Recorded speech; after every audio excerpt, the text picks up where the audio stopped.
What is up, guys? Welcome back to the channel. Today's reaction video is 6 ways British and American airports are very different. Who do you think this is from? Is that a trick question? Yeah, because it's such a weird title. Nobody ever does these titles. Doesn't he? No, I'm winding you up. Oh. I thought I was going to be... I thought it was a trick question. I was kind of thinking, well, one, I already know who it is because I already... Yep, we said it was in Lost in the Pond. Well, it's Lost in the Pond, as always. His link's in the description, but what should we do? Wait till after. Well done, high five. You remembered from last time we did Lost in the Pond. Wait till after the video to check him out. Smash the like button here. Yeah? Smash the subscribe button here.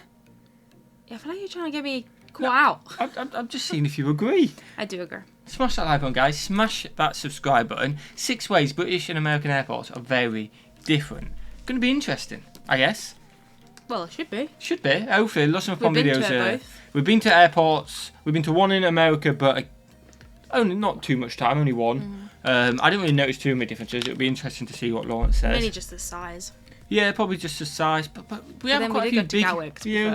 We've been to Gatwick. Jersey Airport's tiny, but think of the UK ones. We have been to some Jersey big Airport's ones. not even a comparison. Really. No, it isn't. So it'll be interesting. Shall we get straight into it? Let's get straight into it, guys.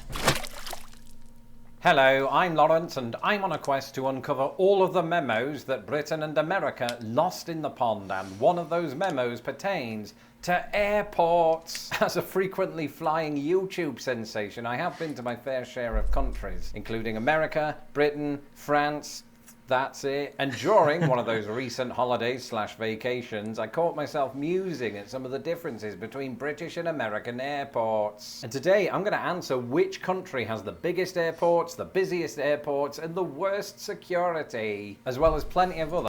Well, I feel like the US is going to have biggest and busiest. I think Al's going to have the worst security, because I feel like in America there was police everywhere. Like in Britain, don't get me wrong, there is in some... I probably agree with you, just because obviously past events, everyone knows what's happened, terrible events.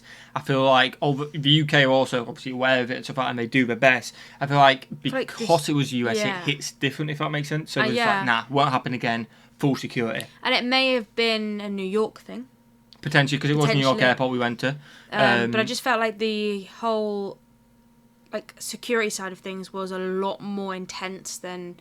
The UK one... I can't fully remember, but I will agree with you. I feel like it was. I feel like the UK one's not relaxed, but, you know, it's a bit more... Okay. I don't know. Like, We'll see what Lawrence says. Like, they kind of... When we go through the airport, you know, you go and get your bag searched and everything. But then sometimes you skip the full body search, you know what I mean? Sometimes. I kind of know what you mean, but I can't remember the US one. In the US we did. Did we? I can't remember. Everybody did. Oh, well. But that may have just been a New York thing. Or that may have just been a Let's see what Lawrence says. May have just been a day thing. Maybe. Let's see what Lawrence says. So pretty much what we're guessing is the US has bigger airports, busier airports, and better security. Oh, there you go. We're failing. High-flying differences. That pun was really shoehorned. So sit back and buckle up as we take a long-haul flight from one side of the pond to the other, and I promise we won't get lost in it. Over the years, Lost in the Pond researchers found that 50% of all British-American differences come down to size. And it turns out that airports are no different. It'll probably come as no surprise to Brits and Anglophiles alike that the largest airport in Britain is London Heathrow, covering an area I've never been to Heathrow. I have never been to Heathrow. Biggest. I'm thinking busiest. I'm thinking surely Gatwick's more busy than Heathrow.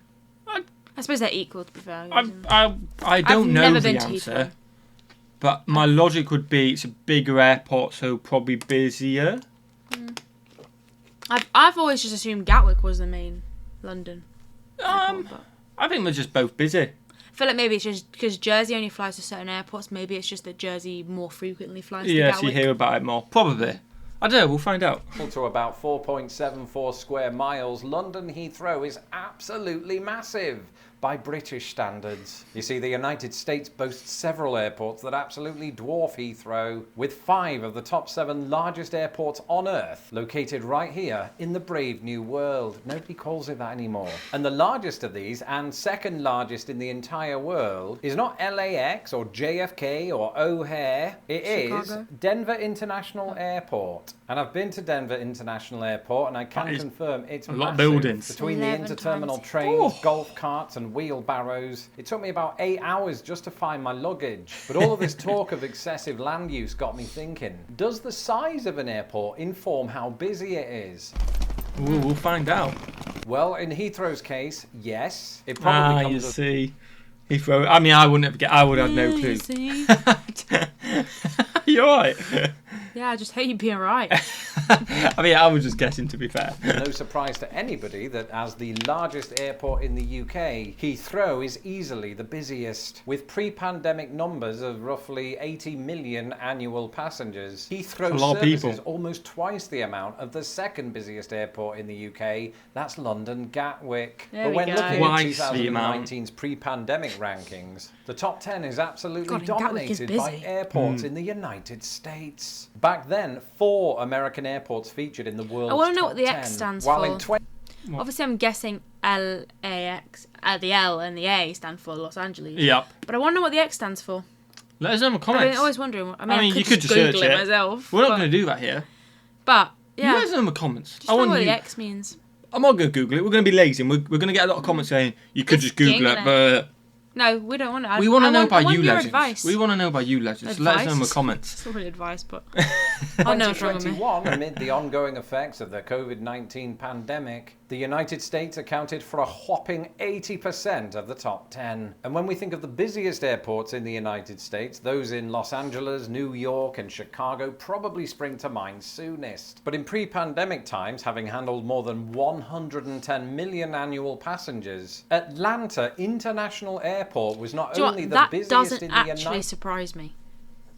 I think a lot go because I think a lot of connections come from Atlanta. Somebody mentioned about Atlanta Airport. Yeah. Saying it's great for like from UK to Atlanta and then Atlanta to somewhere else. Yeah. I heard that's like one of the busiest airports. I think we had comments about it, didn't we? I've seen that as well. That rings a bell. Yeah, and 110, only 30 million more than Heathrow, so maybe it's potentially smaller, but it packs a lot of people. Heathrow packs a lot. United States, but the entire world. And its large numbers owe much to the fact that Atlanta is a giant hub for Delta Airlines, which just happens to be headquartered in the city. Oh, and speaking of Delta variants, that brings us on to this. COVID rules. The spectre of COVID-19 hangs over. I'm going to guess in the US you didn't have to wear masks on planes? No, I think they did, and that... But we did over here. No. But I know this. Well, this might not be one, but this is definitely one. Okay. So obviously I watch the family channels, and they went on holiday with their kids, and their children have to wear masks as well. Our kids under 12 don't have to wear masks. Do they not? Well, we don't anymore have to wear masks anyway. No, but when we did, kids under 12 never had to wear a mask anywhere, in shops, in planes, anything. But I noticed, anyway, she's from California, and all her kids by law had to wear a mask. Was that stated or did they just wear them? Stated. Oh, okay. She stated, because one of the children said, I want to take it off. And she was like, no, because the police, it's the law, you have to wear it. We'll see what Lawrence says then. Yeah. For us like a perpetual nightmare or flying with EasyJet. And over the last couple of guys, years, you're so lucky to have countries EasyJet. around the world have had to adapt to government mandates around flying. In Britain and America, much like everywhere else, this is ever evolving. Currently, as my wife and I found on a recent visit to Paris, a trip that I haven't mentioned at every opportunity, travellers aged 2 and older, regardless of nationality or citizenship status, are required to show proof of a negative COVID test taken. That as well. They did have to do that too. Yeah. Whereas our kids don't have to do that. There you go. They didn't have to. You might say mass next, but you were just so smug then. No, but they did. Smug. She did take her kids all for tests before they all had to have tests. You were just so smug. I hope it doesn't say masks. Our children under 12 do not have to have a COVID test. Do not have to have masks. 4 hours before the flight back to the United States. Come on, Lawrence. And I can honestly say, this is the first time a Frenchman has ever stuck a stick up my nose,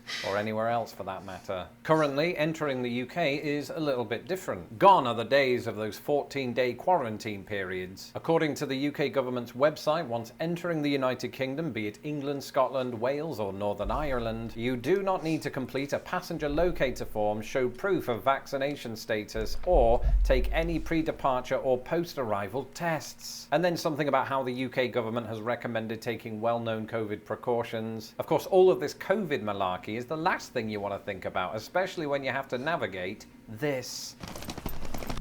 They didn't say mask. It is a thing, though. I will give it you. I mean, it is a thing, and it is kind of. It's the thing about saying 2 to whatever age you have to do the test is kind of the same. Oh, definitely. Our children don't have to do that. It was just. If you're watching that, just look how smug you were when he said 2 and above. You were so smug. Okay, but I'm just going to post a screenshot of that, of the law.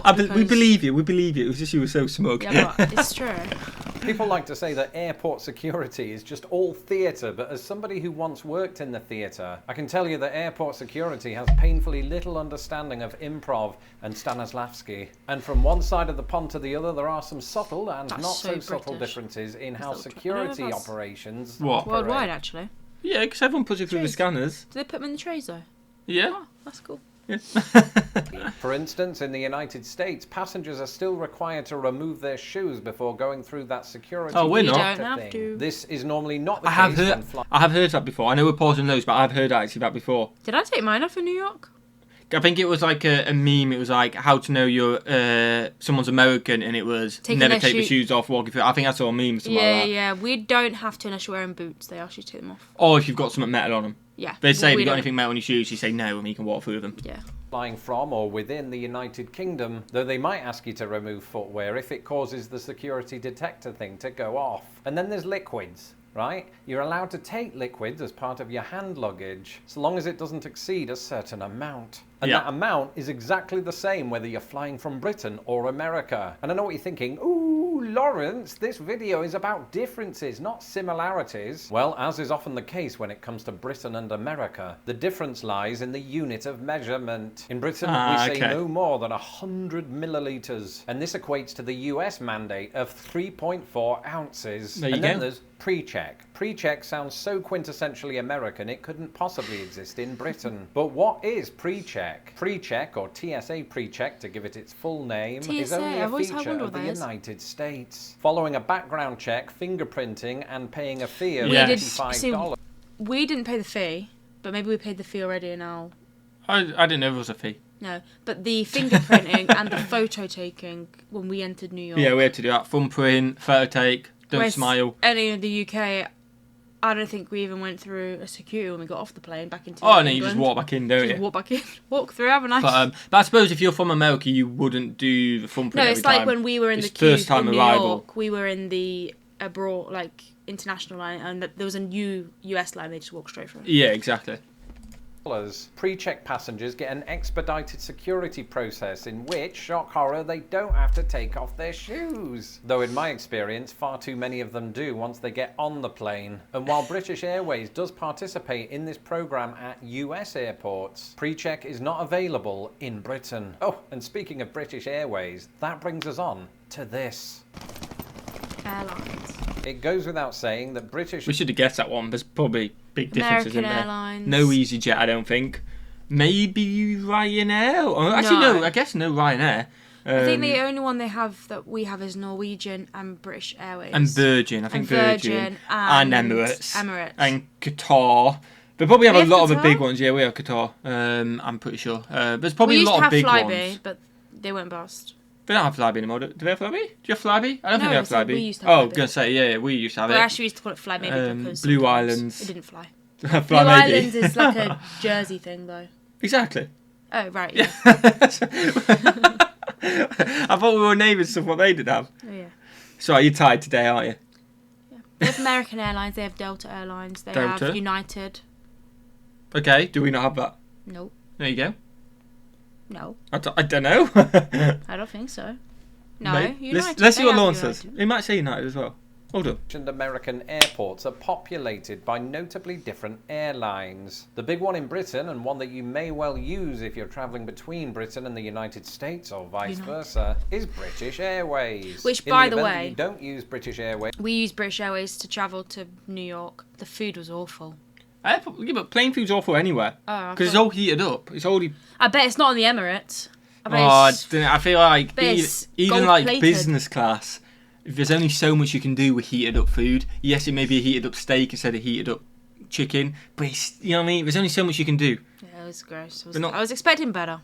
Yeah, Plain food's always rubbish. In that scenario, you'll likely end up on its US equivalent, American Airlines. Since we're strictly talking about airports today, I'm not going to do a deep dive into the differences between a BA flight and an American Airlines flight, but I will do that in a later video, and I've just realised that nobody wants to hear the term deep dive when talking about planes. But some other airlines that you will encounter in Britain are as follows, and note the quality of these may vary. BA City Flyer, Virgin Atlantic, EasyJet, Logan Air, that's the Scottish one, Eastern Airways, and Wizz Air UK. That doesn't even fly.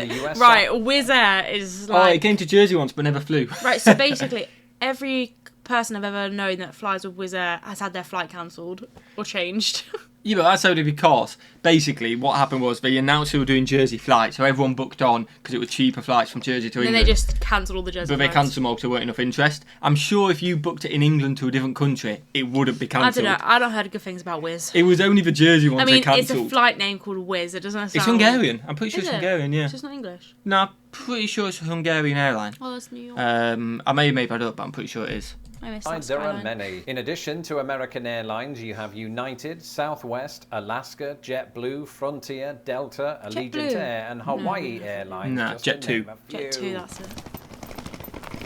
We can hardly talk about the differences between British and American airports without discussing terminology. While both countries commonly refer to that big heavy metal thing with wings as a plane, Americans might use the slightly longer term of airplane, whereas in Britain we sometimes use the word aeroplane to describe the action of getting... When it was about, I was thinking aeroplane, not airplane. Aeroplane, yeah. I think we use both, but... We're going to go on the aeroplane.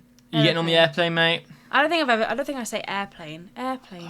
I don't know. Aeroplane. It's hard to think, isn't it? Do you know what's really weird? I feel like I might mix. I say it aeroplane, but I definitely spell it airplane. Yeah, I spell it airplane, but I think I say aeroplane. Yeah, I think that's the same as me. I never spell it aeroplane. I've always spelled airplane. But I say aeroplane. Let us know what you do in the comments. Oh my god, now I've said it too many times, it's weird. Off the plane, American air staff will sometimes use the word deplane. While in Britain, we might say, I don't know, disembark. Exit, disembark, yeah. Off. Naturally, the departments overseeing security are different on either side of the pond. In America, this is presided over by the Transportation Security Administration, That's what otherwise known as TSA. While in Britain, it's the Department for Transport, otherwise known as uppercase. Is it not annoying, but that's a lowercase f? Yeah, but also, I don't think I've ever... So, like, this is the equivalent. So, I've heard lots from YouTubers about going through the TSA line.